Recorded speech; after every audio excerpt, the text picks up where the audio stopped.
Tu es fatigué de vouloir prouver, fatigué de devoir expliquer ce que l'on t'a fait. Tu as porté des blessures qu'on n'a jamais reconnues. On t'a accusé d'exagérer, alors que tu te débattais dans un silence saturé de douleur. Et parfois, tu t'es dit que la seule chose qui te rendrait justice, c'était que l'autre ressente au moins un jour ce que tu as ressenti.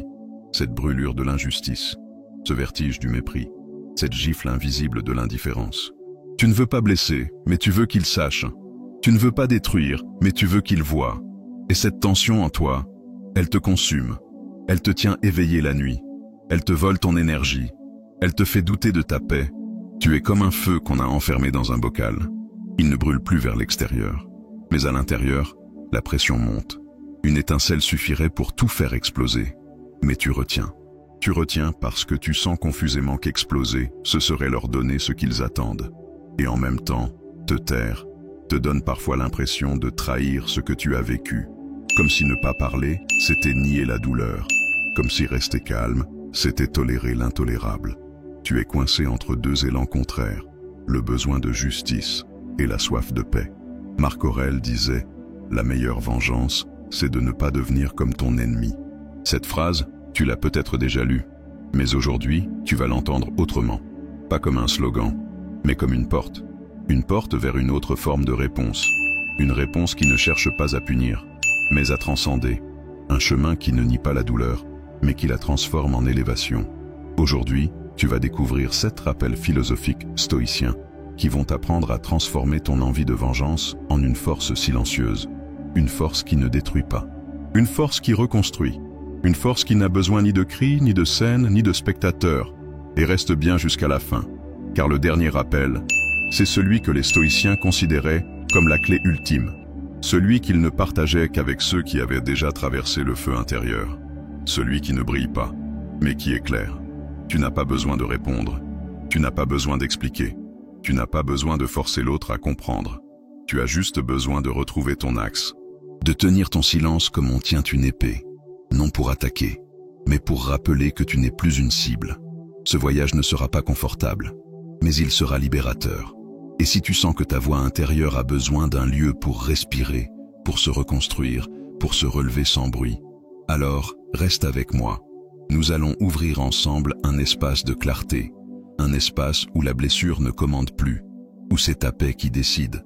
Ce n'est pas un cri qui t'a sauvé jusqu'ici, c'est ton endurance. Ce n'est pas ta colère qui t'a protégé, c'est ta maîtrise. Et ce n'est pas ta vengeance qui te fera grandir, c'est ton silence.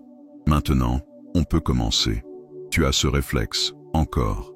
Cette tension qui monte, ce nœud dans la gorge, chaque fois qu'on t'ignore, qu'on minimise ce que tu ressens. Tu veux dire, tu veux expliquer, tu veux hurler. Pas pour blesser, juste pour qu'ils sachent. Pour qu'enfin quelqu'un voie ce que tu as porté. Tu veux leur dire, tu sais ce que tu m'as fait? Tu veux que ton silence cesse d'être invisible. Et pourtant, plus tu t'agites pour être entendu, plus tu sembles inaudible. La douleur devient alors double. Il y a celle qu'on t'a infligée, et celle que tu t'infliges à toi-même en croyant que ton cri va la réparer. Mais non, il n'y a pas de guérison dans le vacarme, seulement des échos qui te reviennent plus tranchants encore. Tu crois que crier va te rendre ta place, mais ta place, tu ne l'as jamais perdue. Tu l'as juste laissé vaciller en toi. Marc Aurèle l'a formulé avec une précision implacable.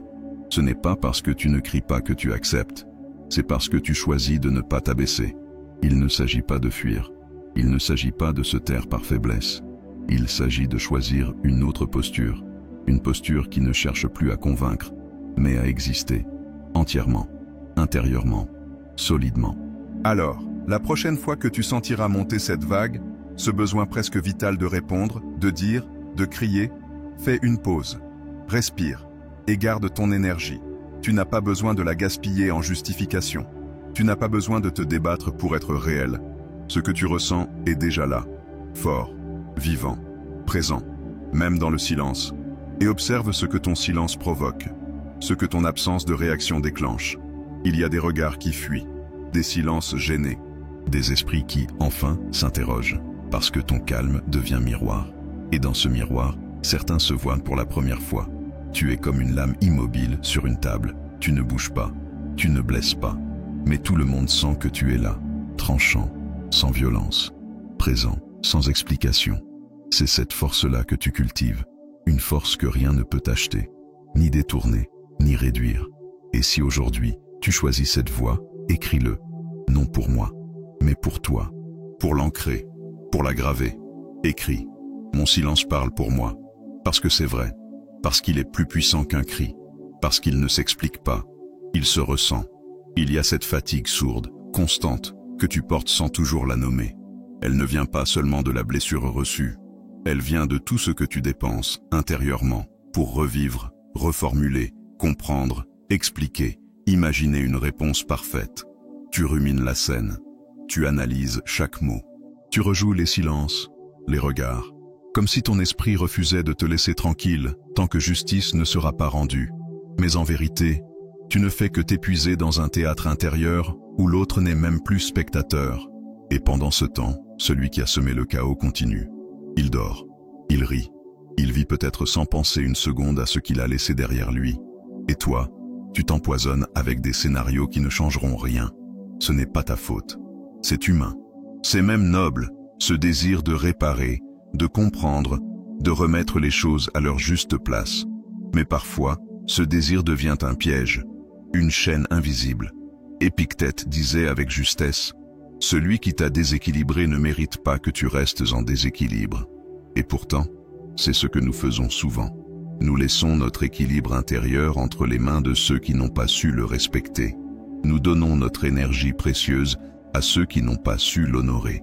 C'est une erreur douce, discrète, mais dévastatrice. Tu n'as pas à lutter pour faire entendre ta version. Tu n'as pas à dépenser ton feu pour éclairer quelqu'un qui a choisi l'ombre. Ce feu, garde-le. Garde-le pour toi, pour ceux qui te respectent, pour ce que tu construis, pour ce que tu guéris. Car à chaque fois que tu reviens vers toi, que tu cesses de courir après la justice extérieure, tu récupères un morceau de ta souveraineté. Imagine une flamme. Si elle passe son temps à lutter contre le vent, elle vacille. Mais si elle reste centrée, protégée, elle devient foyer, elle éclaire, elle réchauffe, elle inspire. Tu es cette flamme, et plus tu cherches à convaincre, plus tu te laisses emporter, plus tu restes centré, plus tu grandis. Alors, la prochaine fois que tu sentiras ton énergie partir vers celui qui t'a blessé, rappelle-toi, il ne mérite pas cet espace en toi, pas parce qu'il est mauvais, mais parce que toi, tu es précieux. Et ta paix intérieure vaut plus que n'importe quelle revanche. Et si ce rappel t'a touché, si tu ressens ce déplacement intérieur, alors affirme-le, écris-le, inscris-le, pour que ton énergie suive ta conscience. Écris, je garde mon feu pour ce qui me construit. Parce que désormais, tu sais, que tout ne mérite pas une réaction, que tout ne mérite pas ta lumière. Il y a ce moment précis, presque imperceptible, où tout bascule. Une phrase, un regard, une insinuation. Et en toi, un feu monte. Tu sens l'injustice, tu sens l'incompréhension, tu sens ce besoin urgent de réagir, de te défendre, de remettre les choses à leur place. Comme si ta colère pouvait restaurer ton intégrité, comme si exploser allait prouver ta valeur, imposer le respect, réparer ce qui a été abîmé. Mais souvent, ce n'est pas ce qui se passe. Souvent, ce que ta colère révèle aux autres, ce n'est pas ta force, c'est ta blessure, c'est ta vulnérabilité, c'est ce qu'ils ont réussi à toucher en toi. Et ce que tu voulais cacher devient soudain visible, exposé, amplifié, comme un cri qui dévoile plus qu'il ne protège, comme une vitrine brisée qui montre ce qu'on voulait garder à l'abri. Tu n'as pas été faible, tu as été humain, mais maintenant, tu peux choisir autrement. La sagesse stoïcienne ne te demande pas de ne rien ressentir, elle t'invite à observer. Observer avant d'agir, observer avant de parler, observer pour comprendre ce que ta colère recouvre. Car la colère est souvent un camouflage, une couverture vive, bruyante, qui dissimule une tristesse ancienne, une blessure d'enfance, un besoin non entendu. Et quand tu te tais, quand tu ne réponds pas tout de suite, tu retires cette couverture, tu regardes ce qu'elle cache, et là, tu retrouves ton pouvoir. La colère crie, le silence dévoile. C'est une reformulation stoïcienne, mais elle dit tout. Ta colère projette, ton silence reflète, et c'est dans ce reflet que tu retrouves ta vérité. Pas celle de l'autre, la tienne. Ce que tu veux vraiment, ce que tu es prêt à laisser tomber, ce que tu veux protéger à l'intérieur. Imagine une mer calme. On peut lui jeter des pierres, y crier, y projeter des ombres. Elle ne réagit pas, elle accueille. Et ce qui tombe en elle finit toujours par couler. Le tumulte se dissipe, la clarté revient. Tu es cette mer, tu peux l'être. Tu n'as pas besoin de tempête pour exister. Tu n'as pas besoin de te justifier pour être légitime. La prochaine fois que tu seras sur le point de répondre, respire. Attends, observe ce que cette réaction immédiate cherche à protéger. Et peut-être, tu découvriras que ce que tu veux vraiment, ce n'est pas gagner, c'est guérir. Ce n'est pas prouver, c'est être en paix. Et si tu ressens cela en toi, si tu reconnais cette tension, ce besoin de t'apaiser avant d'agir, alors dépose-le ici, écris-le, pour que cette prise de conscience s'ancre. Écris, je choisis la mer, pas la tempête. Parce qu'en toi, il y a une force plus grande que n'importe quel cri. Une force qui ne se voit pas, mais qui transforme tout. Le silence. Il y a en toi ce feu qui monte quand tu sens que quelque chose est injuste. Ce moment où ton cœur s'accélère, où ton esprit prépare déjà une réponse, une contre-attaque, une phrase juste, incisive, qui remettra les choses à leur place. C'est comme un réflexe, une impulsion presque physique. Comme si ton corps tout entier criait « Je ne peux pas laisser passer ça ». Et pourtant, chaque fois que tu réagis dans cette urgence, tu perds quelque chose. Ce n'est pas ton intégrité, c'est ton centre, le besoin de répondre, de corriger, de défendre. Il est humain, il vient de loin, de cette partie de toi qui a été trop souvent ignorée, mal comprise, rabaissée. Et tu te dis que cette fois, non. Cette fois, tu vas te faire entendre. Mais à quel prix? Car chaque mot échangé dans l'attention te vide un peu plus. Chaque justification te lie à celui ou celle que tu veux justement éloigner. Tu veux être libre, mais tu t'enchaînes dans le dialogue. Celui qui se maîtrise est plus fort que celui qui répond. Sénèque n'a pas écrit ces mots pour t'interdire de t'exprimer. Il les a offerts pour t'enseigner la puissance du choix. Choisir quand parler, choisir quand se taire. Choisir de rester maître de soi, même quand tout pousse à la réaction. C'est ce choix-là qui révèle ta force. Pas celle de celui qui gagne la dispute, mais celle de celui qui reste debout, ancré, même sous les attaques. Rappelle-toi une scène. Tu es dans une pièce. Quelqu'un t'accuse, te provoque, te juge. Tu sens l'élan monter. Et puis, tu te retiens. Tu inspires, tu observes, et tu ne dis rien. Le silence s'installe, et c'est l'autre qui se trouble, parce que ton calme renvoie un miroir. Un miroir dans lequel il voit son agitation. Tu n'as pas réagi, tu as régné, non sur lui, mais sur toi. C'est cela, reprendre le pouvoir. Ce n'est pas dominer, ce n'est pas écraser, c'est s'élever intérieurement. C'est garder son énergie, sa clarté, sa dignité, même dans le tumulte, même dans l'injustice, même dans le feu. Alors la prochaine fois que tu sentiras cette brûlure en toi, rappelle-toi que tu n'as pas à répondre pour exister. Tu n'as pas à te défendre pour être valable. Tu n'as pas à t'expliquer pour rester digne. Et si tu choisis cette voie, celle de la maîtrise, du recul, du silence souverain, alors laisse ces mots t'accompagner. Écris-les pour toi, pour t'en souvenir, pour l'ancrer. Écris, je choisis le pouvoir du silence. Parce que ce pouvoir-là, personne ne peut te le voler. Tu veux qu'il voie, tu veux qu'il comprenne, tu veux qu'il regrette. Ce n'est pas une colère explosive, c'est une douleur glacée, contenue, qui cherche un exutoire, une forme de justice, une reconnaissance, même silencieuse, même tardive. Tu as imaginé 100 fois la scène, où tu te lèves, où tu dis enfin tout, où tu exposes leur hypocrisie, leur violence, leur lâcheté, et dans ton esprit, tu gagnes, tu leur fais mal. Mais au réveil, tu es encore vide, encore seul, parce que la revanche, quand elle devient spectacle, ne soigne rien. Ce que tu veux vraiment, ce n'est pas leur souffrance, c'est ta paix. Mais tu crois encore que cette paix viendra s'ils comprennent, s'ils s'excusent, s'ils reconnaissent.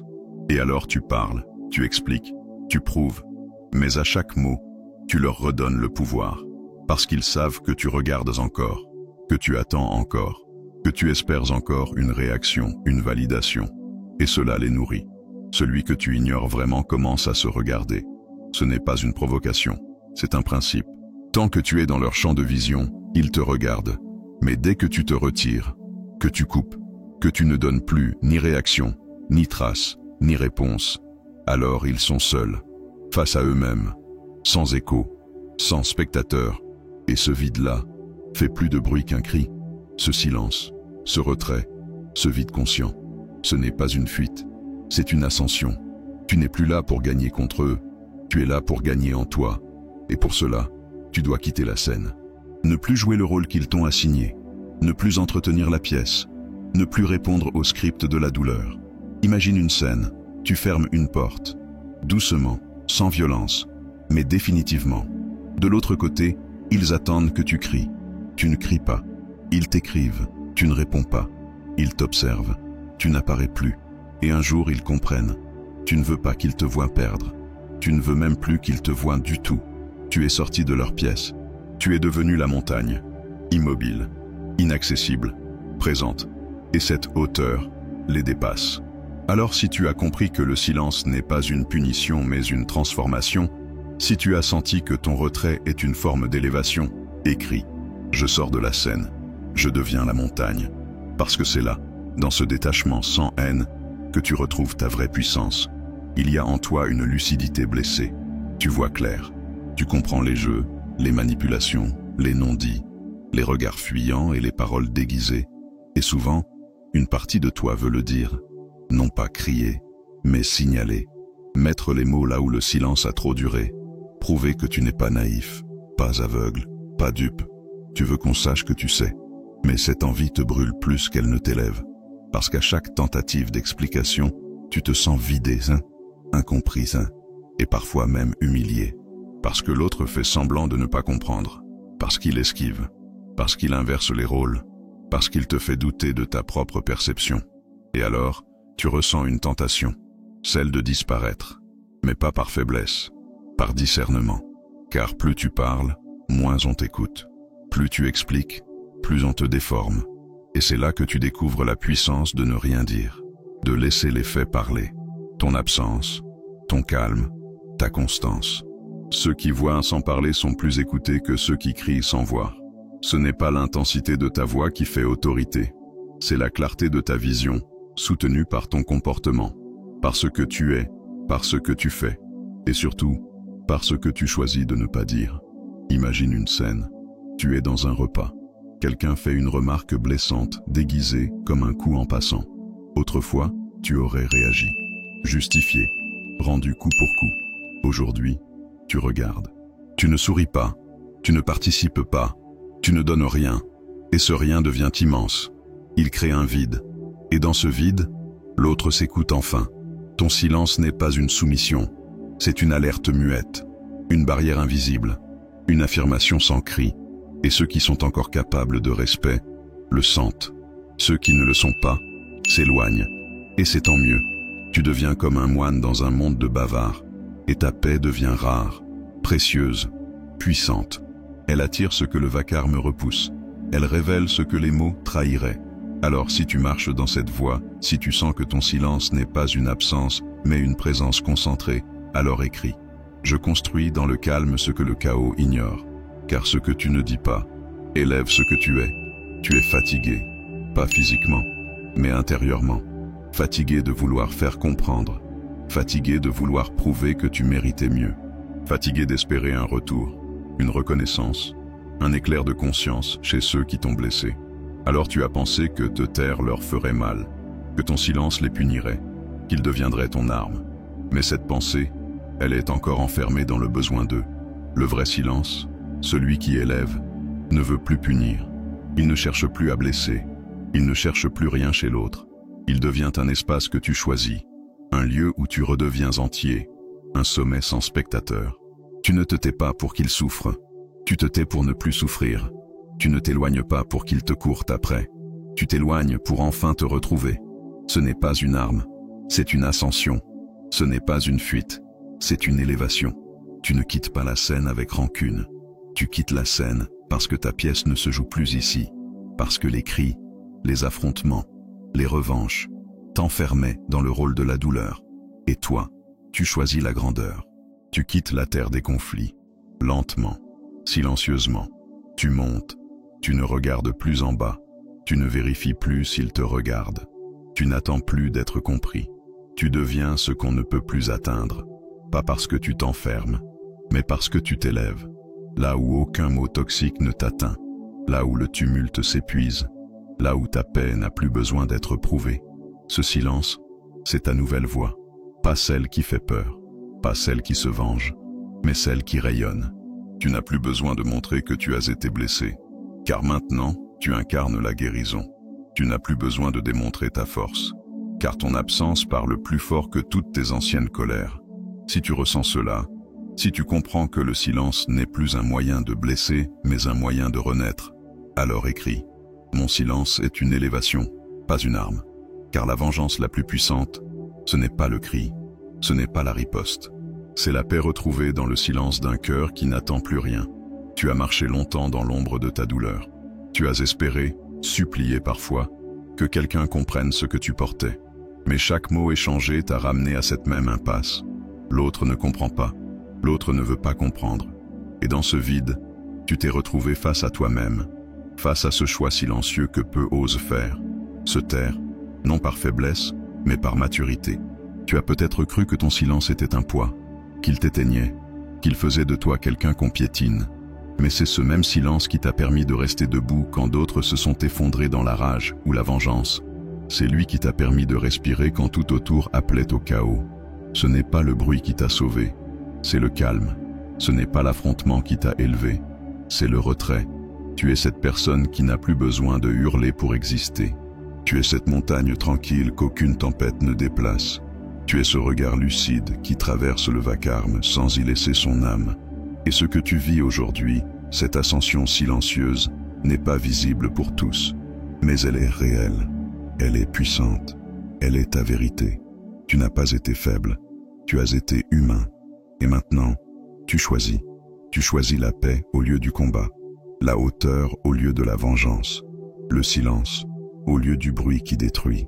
Ce silence n'est plus un vide. Il est ton espace sacré, un espace que personne ne peut profaner, car tu as cessé de répondre, tu as cessé d'attendre, tu as cessé de te justifier, et dans ce retrait, tu as retrouvé ce que tu avais perdu, ton souffle, ta dignité, ton axe.